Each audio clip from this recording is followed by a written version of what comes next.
नमस्कार, मी कांचन सावंत आपल्या कांची स्टॉकमध्ये पुन्हा एकदा सगळ्यांचं मनापासून स्वागत करते. आजच्या व्हिडिओला सुरुवात करण्या अगोदर मी पुन्हा एकदा सगळ्यांना असं सांगू इच्छिते की माझ्या या कांची स्टॉक चॅनलला सबस्क्राईब, लाईक्स आणि शेअर करा. आजचा विषय आपण नेहमीप्रमाणेच मी मांडणार आहे, तो म्हणजे 10 ते 19 गटातील किशोरवयीन मुला-मुलींच्या शारीरिक आणि मानसिक बदलांविषयी. याच्यामधलं आपण मुलांमध्ये जे शारीरिक आणि मानसिक बदल होतात त्याच्याविषयी गेल्या 6 भागांमध्ये चर्चा केली होती. आज मी तुम्हाला मुलींमध्ये शारीरिक बदल कुठले होतात हे सांगणार आहेत.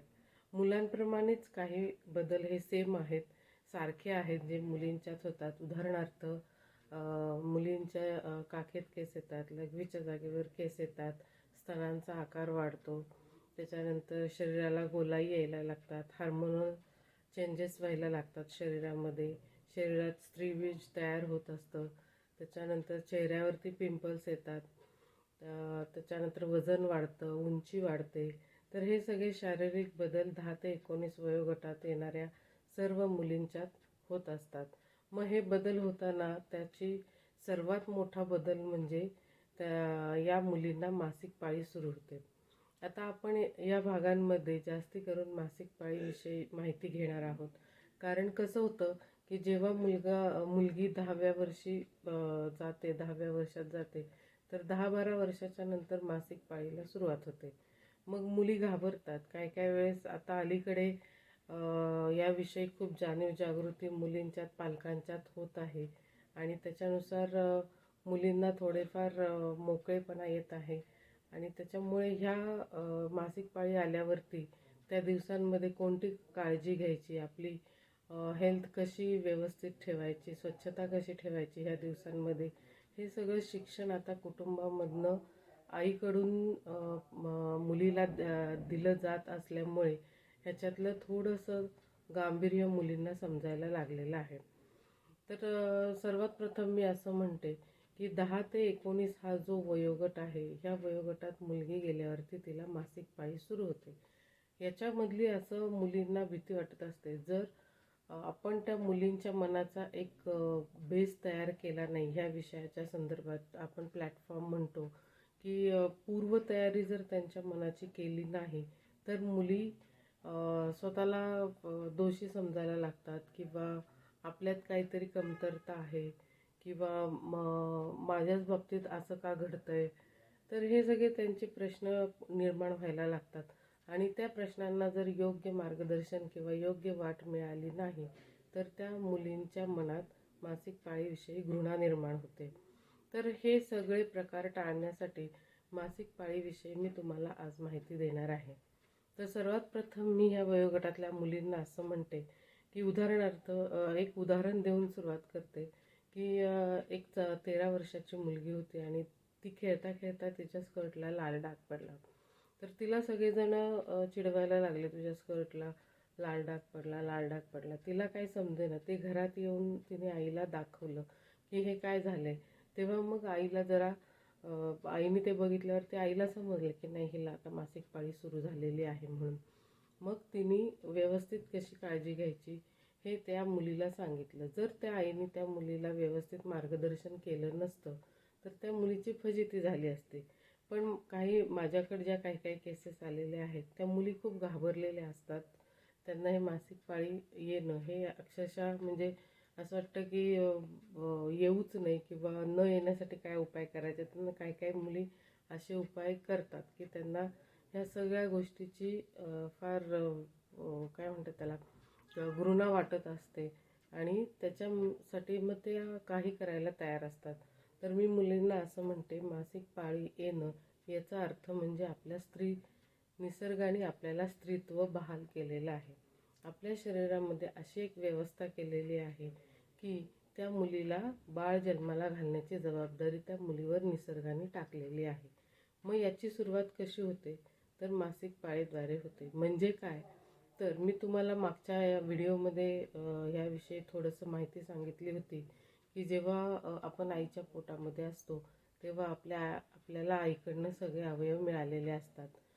त्या अवयवांची कार्यसुद्धा आपण पोटात असल्यापासून सुरू असतं. फक्त एकच अवयव हा असा असतो की त्याचं कार्य हे वयाच्या 10-12 वर्षानंतर सुरू होतं. आणि ते म्हणजे लैंगिक अवयव. म्हणजेच काय, तर आपल्या शरीरातील प्रजनन संस्था. तर मी तुम्हाला म्हटलं होतं की सजीवांमध्ये हे प्रजनन होत असतं. मुलींच्यात आणि मुलांच्यात दोघांच्यातही प्रजनन क्षमताही असते. मुलांच्यात पुरुषबीज असतं आणि मुलींच्यात स्त्रीबीज असतं. हे दोघांचं एकत्र येऊन तिथे बाळ तयार होतं.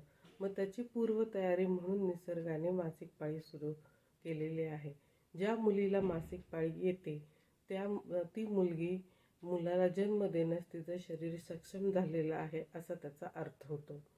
तर हे इथं मुलींना नीट समजून पालकांनी सांगितलं पाहिजे.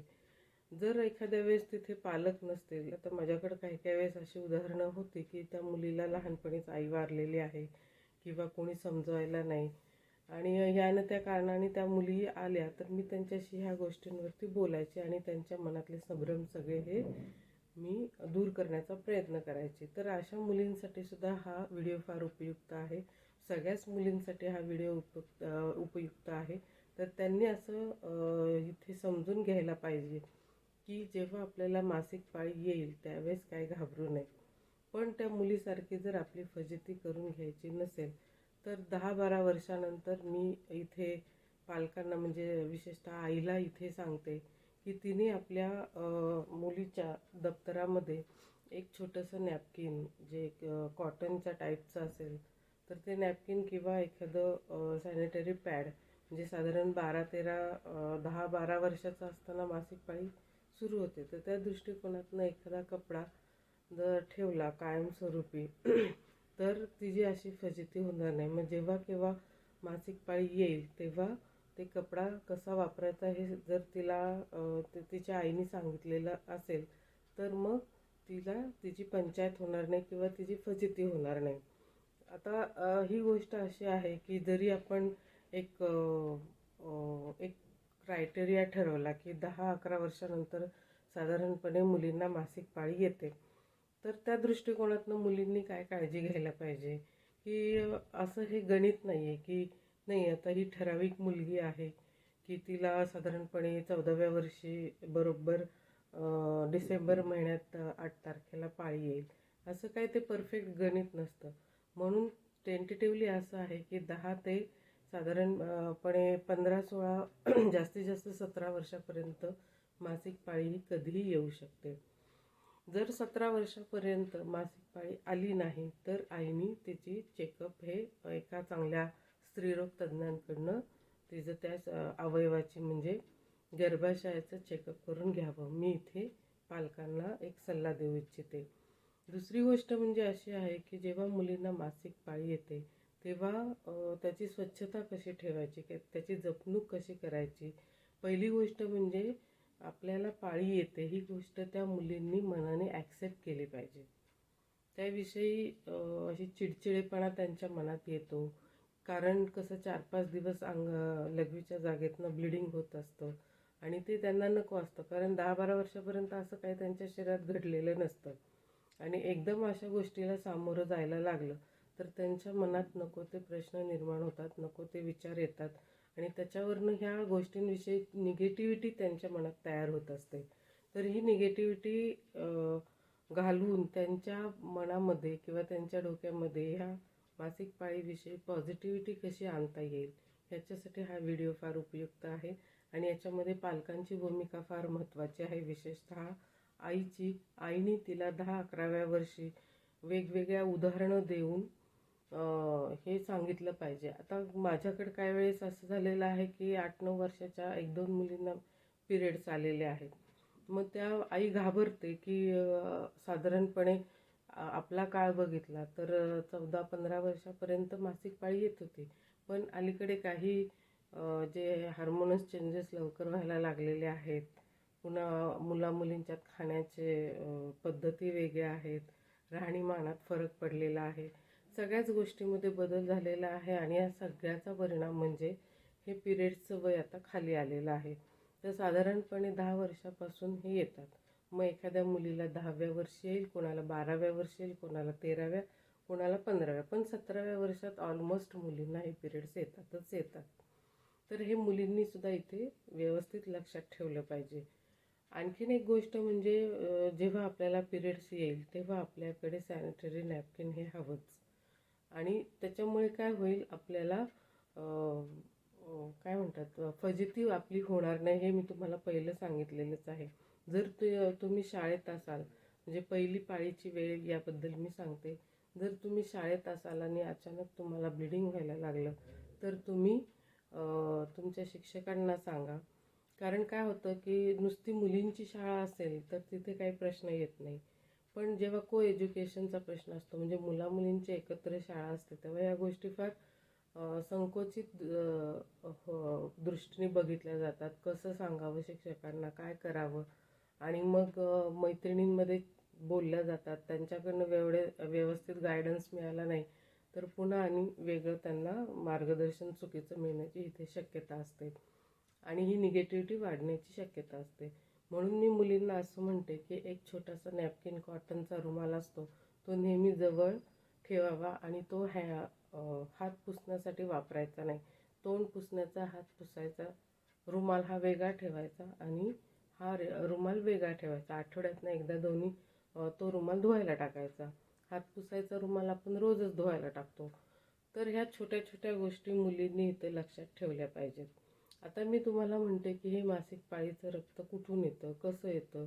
आपल्या शरीरात सगळं रक्तच असतं आणि लघवीच्या जागेतनं 4-5 दिवस ब्लिडिंग बाहेर पडणं, रक्तस्राव होणं, याला आपण मासिक पाळी असं म्हणतो. साधारणपणे 28 ते 35 दिवसांचं हे चक्र असतं.